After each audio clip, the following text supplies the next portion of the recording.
오늘 선포될 하나님의 말씀은 누가복음 8장입니다. 누가복음 8장 40절에서 우리 56절까지, 41절에서 56절까지 우리 함께 하나님의 말씀 교독하도록 하겠습니다. 하나님의 말씀 받들어 읽겠습니다. 이에 회당장인 야이로가 하는 사람이 와서 예수의 발 아래에 엎드려 자기 집에 오시기를 간구하니 이는 자기에게 12살 된 외딸이 있어 죽어가미라. 예수께서 가실 때 무리가 밀려들더라. 이에 12회를 혈루증으로 앓는 중에 아무에게도 고침을 받지 못하던 여자가 예수의 뒤로 와서 그의 옷가에 손을 대니 혈루증이 즉시 그쳤더라. 예수께서 이르시되 내게 손을 댄 자가 누구냐 하시니 다 아니라 할 때 베드로가 이르되 주여 무리가 밀려들어 미나이다. 예수께서 이르시되 내게 손을 댄 자가 있도다. 이는 내게서 능력이 나간 줄 알미로나 하신대. 여자가 스스로 숨기지 못할 줄 알고 떨며 나와 엎드려 그 손댄 이유와 곧 나은 것을 모든 사람 앞에서 말하니 예수께서 이르시되 딸아 내 믿음이 너를 구원하였으니 평안히 가라 하시더라. 아직 말씀하실 때 회당장의 집에서 사람이 와서 말하되 당신이 딸이 죽었나이다. 선생님을 더 괴롭게 하지 마소서 하거늘 예수께서 들으시고 이르시되 두려워하지 말고 믿기만 하라. 그리하면 딸이 구원을 얻으리라 하시고 그 집에 이르러 베드로와 요한과 야고보와 아이의 부모 외에는 함께 들어가기를 허락하지 아니하시니라. 모든 사람이 아이를 위하여 울며 통곡하매 예수께서 이르시되 울지 말라. 죽은 것이 아니라 잔다 하시니 그들이 그 죽은 것을 아는 거로 비웃더라. 예수께서 아이의 손을 잡고 불러 이르시되 아이야 일어나라 하시니 그 영이 돌아와 아이가 곧 일어나거늘 예수께서 먹을 것을 주라 명하시니 그 부모가 놀라는지라. 예수께서 경고하사 이 일을 아무에게도 말하지 말라 하시니라. 아멘. 우리는 누가복음 안에 들어와 있습니다. 누가복음은 데오빌로 한 사람에게 쓴 메시지입니다. 누가는 예수님에 대해서 근원부터 자세히 쓰길 원했습니다. 그래서 누가는 데오빌로에게 예수님이 왜 구원자가 되시는지, 그리고 구원자가 되시는 예수님을 어떻게 믿을 수 있는지, 그리고 제자가 되기 위해서는 진정한 회심이 필요한데 사람은 어떻게 회심하여 예수의 제자가 될 수 있는지를 자세히 기록하고 있습니다. 그런 맥락에서 누가복음 8장을 볼 필요가 있다는 것이죠. 누가복음 8장에 나오는 사람들은 귀신 들린 사람, 혈류병을 앓는 여인, 그리고 회당장 야이로입니다. 누가는 이 사람들이 예수님을 만나는 이야기들을 한데 모아 놓았습니다. 이 부분들은 처음 보기에는 각각 독립된 사건처럼 보이지만 앞뒤가 서로 연결되는 사건이라 할 수 있는 것이죠. 그렇다면 누가복음 8장을 읽는 독자들에게 어떤 메시지를 전하고 싶은 것일까요? 여러분과 오늘 본문을 중심으로 누가복음 8장을 함께 살펴보려고 합니다. 누가복음 8장에 나오는 이 세 이야기를 읽다 보면 세 가지 중요한 공통점을 발견하게 됩니다. 첫 번째 공통점은 이들은 모두 스스로 자신들의 고통과 상태를 통제할 수 없었다는 것입니다. 귀신 들린 사람은 귀신에게 사로잡혀 고통을 받고 있는 것이죠.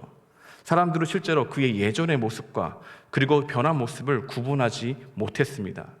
8장 28절에 보게 되면 그가 예수님께 더 이상 괴롭게 하지 말아달라고 간청하는 것을 보게 되죠. 자신의 변한 모습을 바꿀 힘도 없었고 그것을 너무나 잘 알고 있었던 귀신 들린 사람을 보게 되는 것입니다. 그리고 오늘 본문에 나오는 12년 동안 혈류병을 앓던 여인, 그는 자신의 병 때문에 지쳐 있었습니다. 그녀의 상태에 대해서 어느 누구도 할 수 있는 일이 없었죠. 전문가들도 치료를 억제할 수 없었고 멈출 수 없었습니다. 그에 대해서 43절에 이렇게 말합니다. 이에 12회를 혈루증으로 앓는 중에 아무에게도 고침을 받지 못하던 여자가, 그녀는 아무 힘이 없었고 자신의 비참한 상황을 전혀 통제할 수 없었다는 것입니다. 또한 그 다음에 나오는 이야기가 회당장 야이로의 이야기죠. 그에게는 어린 딸이 있었습니다. 근데 그 딸이 아파서 죽어가고 있었죠. 죽음의 문턱에 이르게 한 병이 나와 있지는 않습니다. 하지만 그녀는 급속도로 쇠약해져 갔다는 것을 알게 됩니다. 회당장 야이로는 자신의 지위와 인맥과 자신의 재산으로 상황을 역전시킬 수 없었습니다. 이렇게 그는 고통스러운 결과를 전혀 통제할 수 없었다는 것입니다. 누가는 죽어가고 있는 12살 된 야이로의 딸에게 걸어가시는 예수님 사이에 12년 동안 불치병으로 죽어온 여인의 이야기를 배치함으로 스스로 자신들의 고통과 또한 상태를 통제할 수 없었던 그들의 모습을 조명하고 있는 것이죠. 누가는 이 세 사람의 모습을 통해서 약함, 연약함, 절망감을 드러냅니다. 이들은 모두 누군가의 도움이 필요한 존재라는 것이죠. 이것이 바로 첫 번째 공통점입니다. 우리는 대개 누군가의 도움으로 회복되어야 된다는 말을 듣기 싫어합니다. 우리는 누군가를 의지하는 상황에 처할까 봐 두려워합니다. 그래서 육신의 연약함을 기피하죠. 다른 이의 도움을 받고 싶지 않기 때문입니다. 또한 재정적으로 파탄을 경험할까 봐 걱정합니다. 무능하고 부유하지 않다는 사실이 드러날 수 있기 때문입니다. 또 우리는 학력이 부족해서 염려합니다. 사람들이 똑똑하지 않다는 생각을 할 수 있기 때문이죠. 그리고 직장을 잃을까 봐 두려워합니다. 일을 별로 못한다는 평가를 받을 수 있기 때문입니다. 결국 우리는 스스로의 힘으로 성공하기를 바랄 뿐이라는 것을 생각해 보게 됩니다. 그래서 누군가를 의존해야 된다는 개념은 우리에게 환영받을 수 없습니다. 의존이란 약한 자에게나 필요한 개념이라고 생각하는 것이죠. 나에게는 도움이 필요한 게 아니라 기회가 필요하다고 말하기를 좋아합니다. 나에게는 나의 능력과 가치를 인정받을 수 있는 역할이 필요하다는 것을 갈망하다는 것을 알 수 있죠. 기회만 주어진다면 스스로 얼마든지 잘해낼 수 있다고 생각하기를 좋아합니다. 나의 능력과 나의 재산과 나의 인맥으로 불확실성과 모호성이 가득한 세상을 통제하며 살아가고 싶어하는 열망이 있다는 것을 생각해 보게 되는 것입니다. 종종 서점에 갑니다. 서점에 가게 되면 여러 종류의 책이 있는데 그 중에서 눈에 띄는 책들이 있습니다. 나 혼자 끝내는 독학 영어 첫걸음, 누구나 쉽게 따라하는 컬러링 북. 이런 책 제목의 매뉴얼은 일종의 모순 어법에 기대고 있습니다. 만약 혼자서 무엇인지 할 수 있는 능력을 가졌으면 왜 그런 도움이 필요할까요? 이러한 선호함 뒤에는 스스로 무엇이든 할 수 있다고 하는 열망, 이 열망이 가득하다는 겁니다. 누군가의 도움을 받지 않고 자립하는 것을 인생의 목표로 살아가는 사람들에게 오늘 이야기는 별로 들려지지 않을 것이라는 겁니다. 이 사회는 자수성가한 사람들을 좋아하죠. 사람들은 성공한 사업가를 닮고 싶어 합니다. 시대의 선구자나 자기 분야의 개척자들을 존경하죠. 혁신적이고 창조적인 인물을 선호합니다. 우리 마음 안에 있는 깊은 갈망은 아무런 도움받지 않고 스스로 이렇게 존경받는 삶을 영위할 수 있도록 재력과 힘과 능력과 권세를 추종하는 마음들이 많습니다. 그래서 오늘 본문은 이런 극적인 이야기지만 이해는 갑니다. 하지만 실질적으로 아직 그런 도움이 필요하다고 여길 만큼 갈급함과 절실함이 없기도 합니다. 그래서 이런 상황이 나에게 오지 않기를 바라는 마음과 이런 일이 나에게 일어나지 아니할 것이라고 하는 막연한 기대감으로 이 본문을 읽게 되면은 우리에게 이 본문이 크게 와닿지 않는다는 것이죠. 그럼 누가 이 본문에게 크게 영향을 받을까요? 자신의 고통과 상태를 통제할 수 없는 상황을 맞이해 본 사람이 이 본문에 대해서 절박하게 바라보게 된다는 것이죠. 누가는 절망에 빠져 예수님의 도움 없이는 안 되는 사람들의 이야기를 통해서 사람은 누구나 강해 보여도 너무나 약하고 연약한 존재이며 미래를 예측하려고 하지만 통제할 수 없으며 구원을 이루고 싶어 하지만 구원이 필요한 존재라는 사실을 말해주고 있다는 것입니다. 두 번째 공통점은 이들은 모두 오직 한 희망만이 남았다는 것입니다. 세 사람 모두 인간적인 차원에서는 아무런 선택의 여지가 없었습니다. 세 경우 모두 인간적인 해결책이 없어 보이는 것이죠. 그들의 결말은 이미 되돌릴 수 없고 확실해 보였습니다. 모든 사람들은 귀신 들린 사람을 멀리했습니다. 왜냐하면 돌아올 가망이 없었기 때문입니다. 혈류병에 걸린 여인에게는 의사들이 고칠 수 없다고 말했습니다. 야이로의 딸은 죽어가고 있기 때문에 이제 가망이 없다고 사실상 주변을 정리하라는 소리를 많이 들었을 것입니다. 귀신 들린 사람에게 유일한 희망은 예수님이 귀신을 내쫓아 주시는 것이었습니다.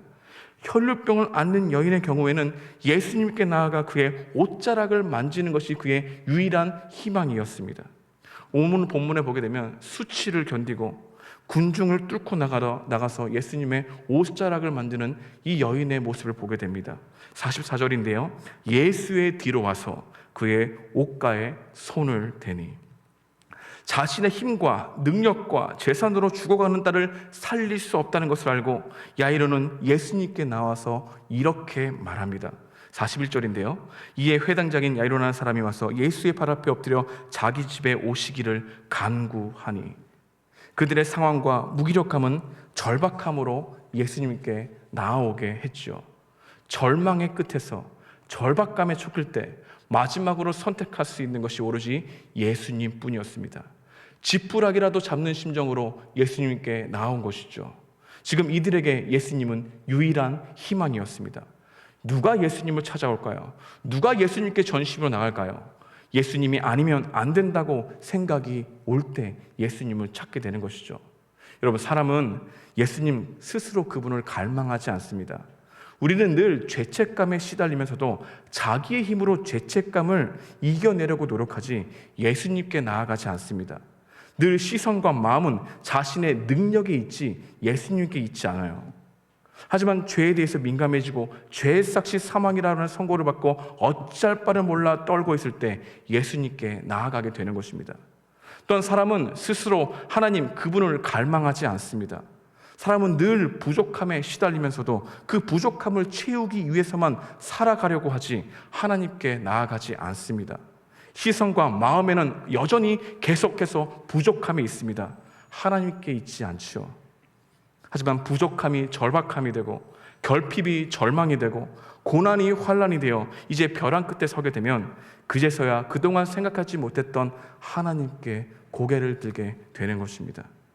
우리의 인생의 부족함, 결핍, 힘에 겨운 고난은 새로운 시선과 마음으로 하나님에 대한 가치와 의미를 재해석하게 하는 것이죠.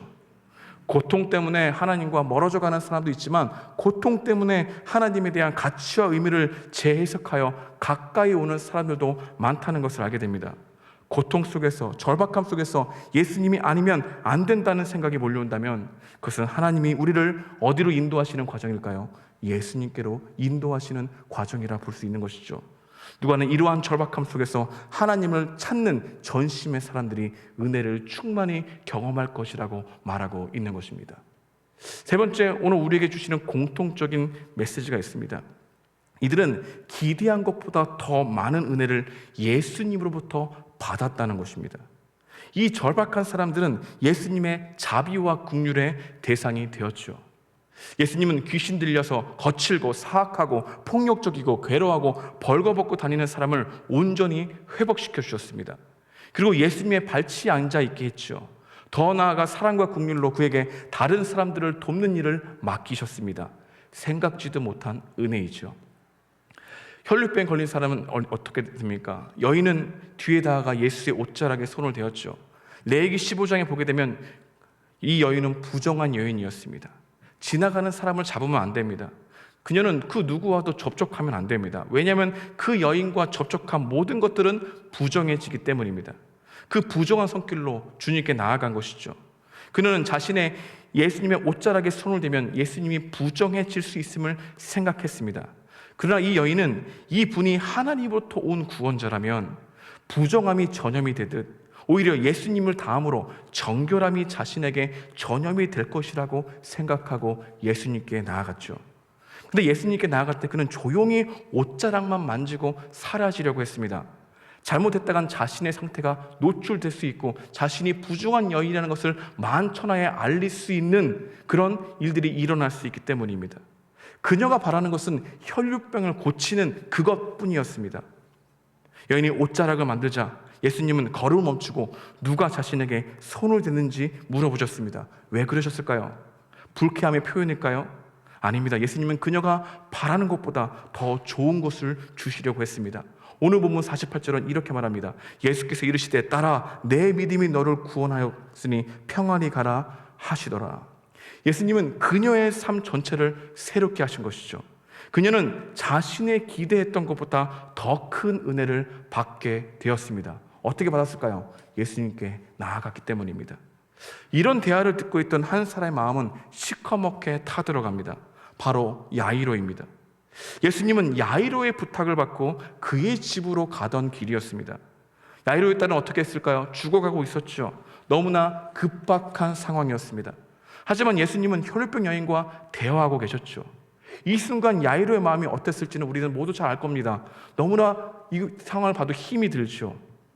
이 상황을 현대적 상황으로 재구성해보면 이렇습니다. 어느 날 한 사람이 병원 응급실에 왔습니다. 그 사람은 만성적인 질병을 가졌으나 그렇게 위급한 상태는 아니었습니다. 다른 한 사람이 왔는데 작은 소녀였습니다. 생명이 위태로운 상황이었습니다. 이에 의료진은 죽어가는 소녀부터 치료하기 시작했죠. 그런데 예수님은 이와 같은 상황에서 그렇게 행동하지 아니하셨다는 겁니다. 그분의 행동은 그들이 생각하는 것보다 훨씬 이해하기 어려웠습니다. 야이로는 계속해서 서둘러 달라고 요청했습니다. 하지만 예수님은 서두르지 않았습니다. 그러는 사이에 결국 야이로가 우려하던 일이 벌어지고 말았죠. 49절은 이렇게 말합니다. 아직 말씀하실 때 회당장이 집에서 사람이 와서 말하되 당신의 딸이 죽었나이다. 선생님을 더 괴롭게 하지 마소서 하거늘. 그 순간 야이로는 예수님이 얼마나 원망스러웠을까요? 하지만 이 이야기는 여기서 끝나는 것이 아닙니다. 예수님은 차분한 눈빛으로 야이로를 보며 안심시켰습니다. 그리고 예수님은 야이로에게 나를 믿으라고 말씀하셨죠. 이 말씀은 야이로뿐만 아니라 우리 모두에게 주시는 말씀입니다. 예수님은 서두르는 법이 없죠. 그래서 우리도 야이로같이 발을 동동 구를 때가 많습니다. 우리 눈에 예수님이 지체하는 것이 불합리해 보이고 터무니없어 보이고 황당해 보이기 때문입니다. 야이로가 볼 때는 자신의 딸의 문제가 가장 시급한 문제로 보입니다. 그가 볼 때 혈루병 여인은 만성적인 문제이지 긴급한 문제가 아니라고 생각했을 것입니다. 하지만 12년 된 그런 불치병을 알아온 이 여인의 입장에서 예수님을 만나는 이 상황을 볼 때는 자기 인생에서 고침받을 수 있는 유일한 희망이라고 생각했던 것이죠. 그녀 입장에서는 그 누구보다 긴급한 상황이고 절박한 상황이었습니다. 이 상황을 보고 있는 우리들은 당장 죽어가는 사람과 죽을지 모르는 사람 사이에 우리는 야이로를 택할 것입니다. 일방적으로 우리는 누가 먼저냐라고 하는 질문에 당연히 죽어가는 사람을 선택할 것이죠. 그러나 지금 당장 죽어가는 사람이나 죽을지 모르는 사람, 이 둘을 살릴 수 있는 분이 바로 이 앞에 있다면, 심지어 죽어도 살릴 수 있는 분이 지금 그들 앞에 서 있다면 순서의 의미가 없어지는 것입니다. 예수님의 일행이 마침 야이로 집에 도착했을 때 온 집안은 곡소리로 가득했습니다. 예수님은 차분하게 소녀가 잠들었다고 얘기합니다. 사람들은 다 코웃음을 칩니다. 빤히 죽은 사람을 보고 잠을 잔다니 황당했을 것입니다. 지금 야이로는 이 상황에 압도된 상황이죠. 예수님은 죽은 야이로의 딸의 손을 잡고 이렇게 말씀하셨습니다. 예수께서 아이의 손을 잡고 불러 이르시되 아이야 일어나라 하시니 그 영이 돌아와 아이가 곧 일어나거늘 예수께서 먹을 것을 주라 명하시니 그 부모가 놀라는지라. 처음에 야이로는 딸을 고쳐달라고 예수님을 찾아갔습니다. 그런데 예수님은 그 딸의 죽음을 통해 부활이 무엇인지를 보여주었죠. 예수님이 지체하신 덕분에 야이로는 보다 훨씬 큰 것을 경험하게 되었습니다. 예수님은 시간을 지체하여 야이로의 가족들에게 당장 큰 고통을 준 것처럼 보이지만 결국 야이로의 가족들은 그 고통스러운 기다림을 통해서 병든 자를 살리시는 하나님이 아니라 죽은 자를 살리시는 하나님을 맛보게 된 것입니다. 야이로는 애초에 생각하지 못했던 큰 은혜를 경험하게 된 것이죠. 그들은 예수님이 죽음을 다스리시는 권세가 있다는 것을 몰랐습니다. 그들이 보기에 예수님은 아무런 이유 없이 지체하신 것처럼 보였던 것이죠. 그러나 우리가 알아야 될 사실이 있습니다. 예수님은 우리를 사랑하시는 데는 지체하시는 것이 아니라 그분이 우리를 사랑하기에 지체하고 있다는 사실입니다. 더 좋은 은혜를 준비하고 있는 것이죠. 더 큰 계획을 만들고 계신 겁니다. 우리가 그것을 보지 못하고 어떤 것을 준비하시는지를 알지 못할 뿐이죠. 때때로 하나님이 우리를 향한 은혜를 보류하고 있는 것처럼 보일 때가 있습니다. 그러나 우리가 다시 한번 기억해야 될 것은 우리가 아직 모르는 무엇인가가 있다는 것입니다. 우리는 하나님보다 내 인생을 더 잘 안다고 착각합니다. 우리는 하나님보다 내 미래가 어떻게 되어야 하는지 더 잘 안다고 생각하는 교만함이 있습니다. 그래서 우리는 그분에게 조바심을 내고 재촉을 합니다. 하나님을 믿지 못하고 조급해하는 우리들을 향하여 이렇게 말씀하시죠. 나에게 정조준하라. 다른 것에 관역을 맞추지 말고 나에게 맞추라고 말씀합니다. 우리가 예수님께 가면 우리에게 가장 필요한 것을 주신다는 믿는 믿음으로 나아가야 합니다. 사단은 예수님을 믿지 못하게 합니다. 예수님 믿어도 소용없다고 하는 것을 속삭입니다. 예수님이면 충분하다는 메시지를 불신하게 합니다. 그래서 계속해서 예수님이 아닌 다른 주변 것들에 관심을 두게 합니다. 우리는 다른 무엇이 아니라 예수님을 주목하여 보아야 되는 것이죠. 누가는 이렇게 세 이야기를 연속적으로 이야기하면서 누가 주 앞에 엎드리는가, 누가 예수님 앞에 나오는가, 누가 예수님의 옷자락을 만지는가, 누가 죽음을 다스리시는 생명의 하나님을 만날 수 있는가, 자신의 힘과 능력으로 상황과 미래를 통치할 수 없다고 하는 것을 처절하게 깨달아 오직 예수님의 소망이 된다는 사실 앞으로 나아가 예수님께 정조준하는 사람이 주님을 만날 것이라고 말하고 있는 거죠. 주님께 나가는 사람이 주님의 옷자락을 만지게 된다는 것입니다. 주님 앞에 엎드려 간구할 때 예수님을 만날 수 있다고 하는 메시지를 주고 있는 것이죠. 말씀을 적용하기 원합니다. 오늘 우리에게 주시는 메시지는 무엇일까요? 첫 번째로, 상황이 힘들고 고통스러울 때 예수님을 바라보는 것을 포기하지 말라는 겁니다. 미래에 대한 염려는 죽음에 대한 염려이죠. 죽음에 대한 염려가 두려움을 줄 때 예수님께 나아가라는 것입니다. 삶에 지치고 힘에 겨워서 울고 싶을 때 예수님을 더욱 굳게 믿으라는 것이죠. 믿음은 다시 예수님께 마음을 정조준하는 것입니다. 참된 믿음이란 삶의 관역이 예수님이 되는 것입니다. 다른 것을 주목하고 살았다면 이제 예수님을 주목하고 살아가겠다는 다짐이 회개이고 회심입니다. 그래서 믿음과 회개는 하나예요. 예수님이라는 관역에 정조준하는 것이 믿음이며 회개입니다. 우린 도덕적으로 행동하는 것, 돌이키는 것을 회개라고 생각합니다. 예를 들어 도둑질을 한번 생각해 보겠습니다. 도둑질을 하지 않겠다고 다짐하는 것을 회개로 생각하죠. 도둑질을 하길까지 탐하는 마음이 있었고 훔치고 싶은 향한 눈길이 있었습니다. 그리고 그것을 갖고 싶다라고 하는 강렬한 마음의 채워짐이 있었죠. 그것을 탐했습니다. 마음에 훔치고 싶은 물건을 채운 것이죠. 근데 회개한다, 돌이킨다 했을 때 그 물건에 가 있던 마음, 거기에 관심을 보이고 썼던 마음을 하나님께 향하는 게 믿음이고 회개인 것입니다. 그래서 회개는 마음을 예수님께 정조준하는 것이죠. 다른 것을 주목했던 마음을 온전히 하나님께 드리는 게 바로 주님께 나아가는 겁니다. 관역이 돈이 아니라 예수님이 되고, 관역이 안정과 환경과 상황이 아니라 예수님이 되고, 관역이 사람과 나의 자랑이 아니라 예수님이 되는 여러분과 제가 되길 소망합니다. 두 번째로 오늘 우리에게 주시는 메시지가 있다면 더 좋은 것을 주시는 예수님을 믿으라는 겁니다. 누가는 예수님이 야이로의 집에 가는 것을 지체하신 목적이 이유가 있는 선택이라는 메시지를 주셨죠.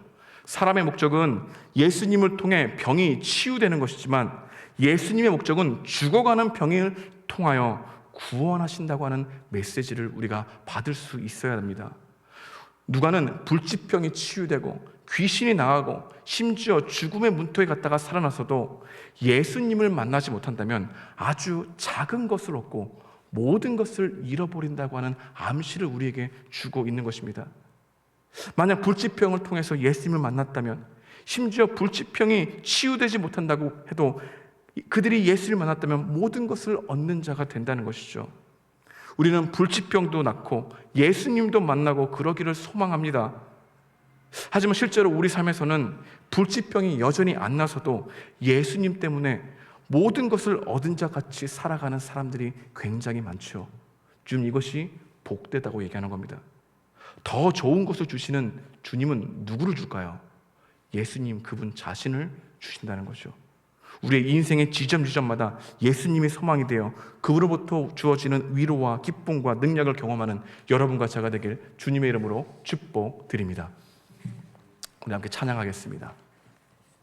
약할 때 강함 대신에 함께 찬양하면서 기도의 자리로 나아가기 원합니다.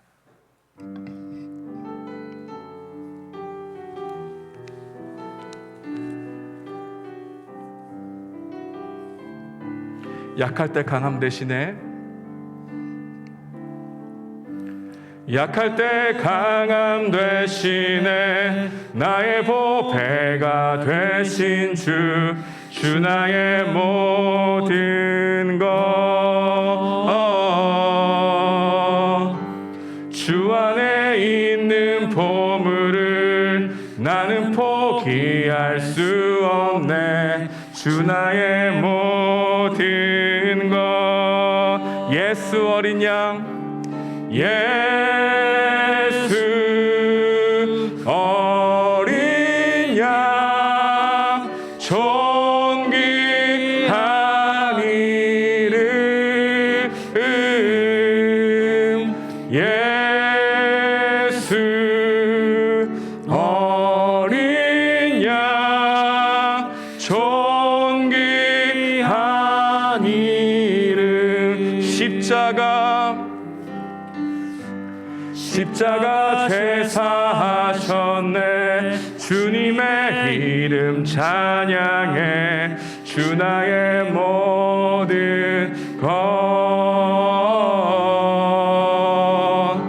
쓰러진 나를 세우고 나의 빈자를 채우네. 주 나의 모든 것. 예수 어린 양, 예수 어린 양, 존귀한 이름, 예수 어린 양, 존귀한 이름. 예수 어린 양, 예수 어린 양, 존귀한 이름, 예수